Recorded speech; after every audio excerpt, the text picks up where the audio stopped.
ಇಷ್ಟ ದಿನ ಕುರ್ಚಿ ಕಿತ್ತಾಟ ಆಯ್ತು, ಸಚಿವ ಸಂಪುಟದ ಪುನರಚನೆ ವಿಚಾರದಲ್ಲಿ ಕಿತ್ತಾಟ ಆಗ್ತಾ ಇದ್ದಾಯ್ತು. ಈಗ ರಾಜ್ಯ ಕಾಂಗ್ರೆಸ್ನಲ್ಲಿ ಶುರುವಾಯಿತು ಖಾತೆಯ ಕಿತ್ತಾಟ. ಪ್ರಬಲ ಖಾತೆಗಾಗಿ ಜಿದ್ದು ಹಿಡಿದು ಕೂತಿದ್ದಾರೆ ಪ್ರಭಾವಿ ನಾಯಕರುಗಳು.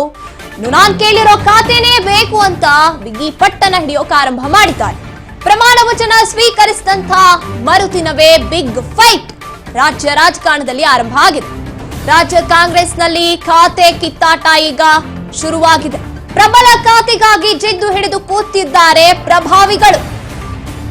ನಾನ್ ಕೇಳಿರೋ ಖಾತೆನೇ ಬೇಕು ಅಂತ ಬಿಗಿ ಪಟ್ಟನ ಹಿಡಿತಾ ಇದ್ದಾರೆ. ಇನ್ನು ಸಿಎಂ ಡಿಕೆ ಶಿವಕುಮಾರ್ ಮೇಲೆ ಮಂತ್ರಿಗಳ ಪ್ರೆಷರ್ ಈಗ ಜಾಸ್ತಿ ಆಗ್ತಾ ಇದೆ. ಪರಿಸ್ಥಿತಿ ನಿಭಾಯಿಸೋಕೆ ಸಿಎಂ ಡಿಕೆಶಿ ಸಿಕ್ಕಾಪಟ್ಟೆ ಹರಸಾಹಸವನ್ನು ಪಡ್ತಾ ಇದ್ದಾರೆ.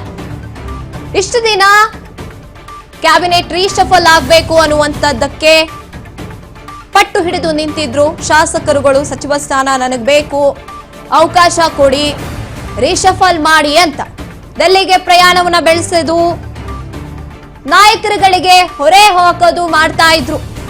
ಇದ್ರ ಬಗ್ಗೆ ಹೈಕಮಾಂಡ್ ನಾಯಕರೊಂದಿಗೆ ಮಾತನಾಡಿ ಅಂತ.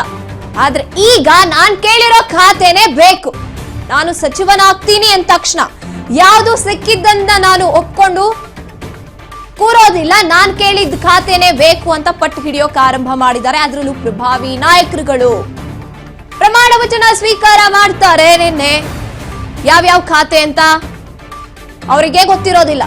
ಒಟ್ನಲ್ಲಿ ಸಚಿವ ಸ್ಥಾನ ಅಂತೂ ಫಿಕ್ಸ್ ಅನ್ನೋ ಹಾಗೆ ಅವರು ಪ್ರಮಾಣ ವಚನವನ್ನ ಸ್ವೀಕಾರ ಮಾಡ್ತಾರೆ. ಈಗ ಪ್ರಮಾಣ ವಚನ ಸ್ವೀಕಾರ ಮಾಡಿದ್ದ ಮರುದಿನವೇ ಲಾಭಿ ಆರಂಭ ಆಗಿದೆ. ನಾನ್ ಕೇಳಿದ ಖಾತೆನೇ ಬೇಕು ಅಂತ. ಇನ್ನು ಸಂಭಾವ್ಯ ಖಾತೆ ವಿಚಾರ ಅಂತ ಬಂದಾಗ ಯಾರ್ಯಾರಿಗೆ ಯಾವ ಯಾವ ಖಾತೆ ಸಿಗಬಹುದು ಅಂತ ನೋಡ್ತಾ ಹೋದಾಗ ನಾವು ನೋಡ್ತಾ ಇದ್ದೀವಿ. ಯುಟಿ ಖಾದರ್ ಅವ್ರಿಗೆ ಆರೋಗ್ಯ ಇಲಾಖೆ